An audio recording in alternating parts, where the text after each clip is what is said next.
Welcome to this presentation on starter motors.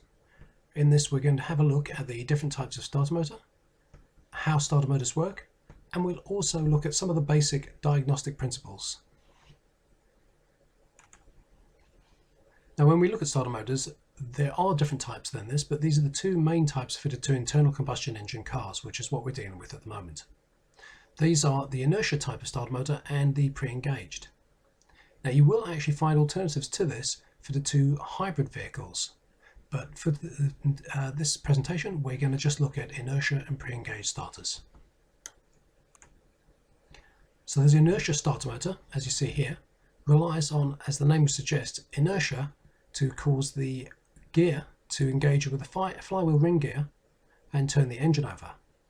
Now this was fine for smaller engines or engines with low compression ratios, but as cars got more advanced, or as we got larger engines, we found that this was a problem.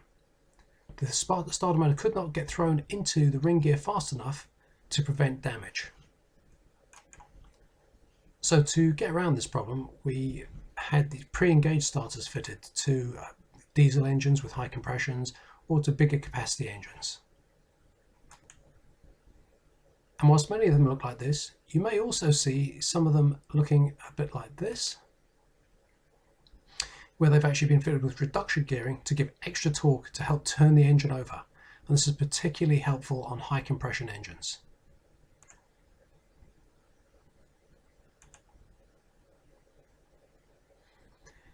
The different types of gearing used are straightforward step-down gears, as in the motor that we just saw, but quite often these days you'll see planetary gearing, as shown on the bottom right there, which give you a nice compact assembly and gives you that gear reduction that you're after. So now what we're going to do is have a look at how starter motors operate. Now what I would ask you to do is at this point stop the actual video and go to the links page on your handout, and there is a video to watch on how DC motors work, which will give you the basic understanding of how the motor part of the starter motor operates. What we're going to do is talk about the differences between this and a normal DC motor at the moment. So what we've got here is a segmented view of or sectioned view of a starter motor, showing the various parts of it. At the top of the page, or top of the image there, you can see the solenoid, which acts as both a method of transferring the high voltage current from the battery through to the motor part itself, but it also engages the gear, the pinion, with the flywheel. In the larger main body of the starter motor, you can see the armature and the brushes, and that actually forms our high amperage, high current part of our starter motor. But if you look to the right hand side, you can also see a pinion engaging lever attached to the solenoid and coming all the way down through to a unidirectional clutch and the pinion. The purpose of this is to actually put the pinion gear into contact with the flywheel ring gear so it can drive it, and also to pull it back out again after you've finished starting. It's important that the engine doesn't drive the starter motor. That would wear it out and overspeed it. So looking at the solenoid, inside the solenoid is effectively an electromagnet, and there's two sets of windings in there, and when you turn the ignition key, current is sent down to the solenoid and these windings are energized, drawing the solenoid plunger in towards the actual back end of the solenoid, towards the contact end. That in turn causes the pinion lever to move the pinion into contact with the flywheel ring gear.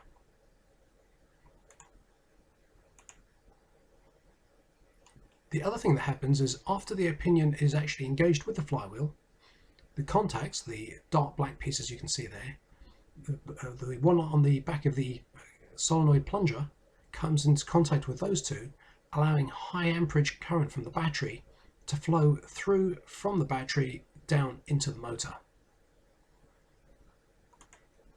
Now inside the starter motor, or inside the solenoid I should say, there are actually two different starter windings. We've got a closing coil, or what's known as a pull-in coil, and a hold-on coil, and they operate in different ways, and so the same way in essence, but at different times.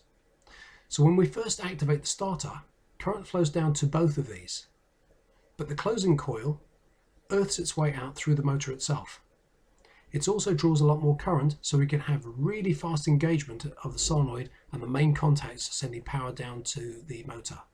Now that's important, otherwise there'd be a lot of arcing and sparking down on those solenoid contacts. After we've done that, the closing coil loses its earth's path because now there's a live at that point. However, the hold-on coil, it's actually got its own earth supply, and that generates enough of a magnetic field to actually hold the solenoid closed.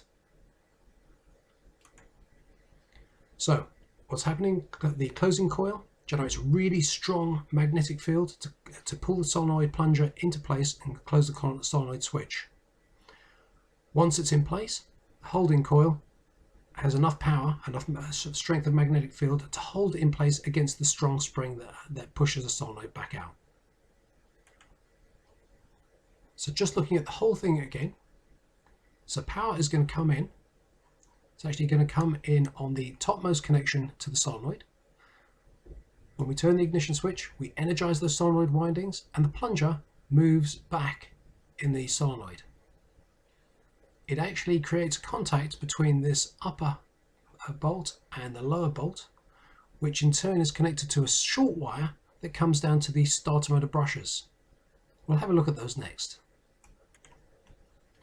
So here we are down at the commutator, and I've got a better image of this to show you in just a second. Power flows through the brushes into the commutator, through the commutator into the actual armature, which turns itself into a large electromagnet, very strong, powerful electric magnet. That strong magnetic field interacts with the magnetic field caused by the permanent magnets inside the casing and starts the motor turning. It creates that kinetic energy. And here we've got a close-up of a small DC electric motor, and you can actually see the commutator there. And notice the segments on it. Now this is important because what we're trying to do with a motor is we're trying to align the magnetic field of the electromagnet, the armature, to repel or attract the magnetic field that's actually in the permanent magnets surrounding it in the casing. It would only turn so far and then it would stop. So what actually happens is the brushes that come in contact with each of these segments energize a different segment of the armature as it turns around. Now what that does is allow the correct alignment of the two magnetic fields and gives you maximum motor torque at all times. And if you've watched the video on the links page, this should make really good sense to you. So now we've had a look at what makes the starter motor turn, let's go and have a look and see how the starter motor interacts with the flywheel ring gear. So at this end, we've actually got a couple of different parts. We've got the actual pinion gear, a large gear that is going to engage with the actual flywheel ring gear, but we've also got a very important part, a one-way clutch. Let's have a look at that now. So you can see in the photograph there, you can see the gear itself, and in the housing just behind the gear is a one-way clutch. Now this one-way clutch is really, really important. If we didn't have it, the starter motor turns the engine over at about 150, 250 revolutions per minute. As soon as the engine starts though, the engine is going to accelerate to about 1,000 revolutions per minute. Now that would be too fast for the starter motor. It would actually burn the starter motor out. It would cause the actual armature to be turning so fast that the soldered connections inside would just disintegrate. So the way we get around that is by using a one-way clutch. The one-way clutch allows the starter motor to drive the ring gear, but it does not allow the ring gear to drive the starter motor. And it works on a series of rollers, which is the blue square you can see on the right-hand side of the screen there, a series of rollers with springs. The actual rollers are mounted in such a way that if they're driven in one way, they jam up. But if we try to drive it the opposite way, it'll actually unlock and turn freely. So this one-way clutch allows the torque to be transmitted from this starter motor armature through to the flywheel ring gear and the engine, but it doesn't allow for the engine to drive the armature. One of the important things to remember about a electric motor, DC electric motor, is a characteristic of it is that it actually draws a maximum amount of current at 0 RPM. And so it generates its maximum torque at 0 RPM. It's one of the reasons that electric cars always feel so fast off the line. The ability to actually draw or to give maximum torque when it's drawing the maximum current, that's at 0 RPM when it first actually gets energized. And the actual gear ratio between the smaller pinion gear that we just saw and the flywheel ring gear, which is much larger, that gives us gear ratio of about 12 to 14 to 1. That allows the starter motor to turn the engine easily. And now might be a good time to watch the second video clip that I've put the link in your worksheet. Okay, so the next step that we can have a look at is the actual basic diagnostics. We're not looking at anything too much here, just the very basics. So the first important thing is to recognize what we're looking at. And this, what we're looking at the moment, is the back of the starter motor looking at the solenoid. The small white wire that you can see going to the solenoid is the S wire, and that's the one that gets energized by the ignition switch. So when you go over into the crank position, power is going to flow down that into the solenoid, energizing those windings, our pull in and our hold on windings.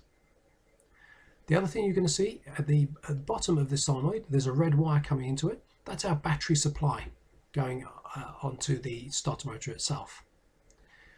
When the solenoid is energized and when it actually closes the contacts, power flows from there up to the second one, the nut directly above, and that supplies power down into the starter motor, into the brushes itself, onto the commutator, giving us our electromagnetic field that we need to turn the engine over.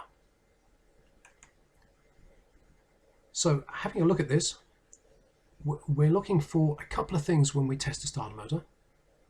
We do want to make sure that we've actually got power to the S wire, that smaller white cable that you see there. And what we're going to do is we're going to connect our voltmeter up between a good earth and the S wire and check for voltage whilst we're cranking.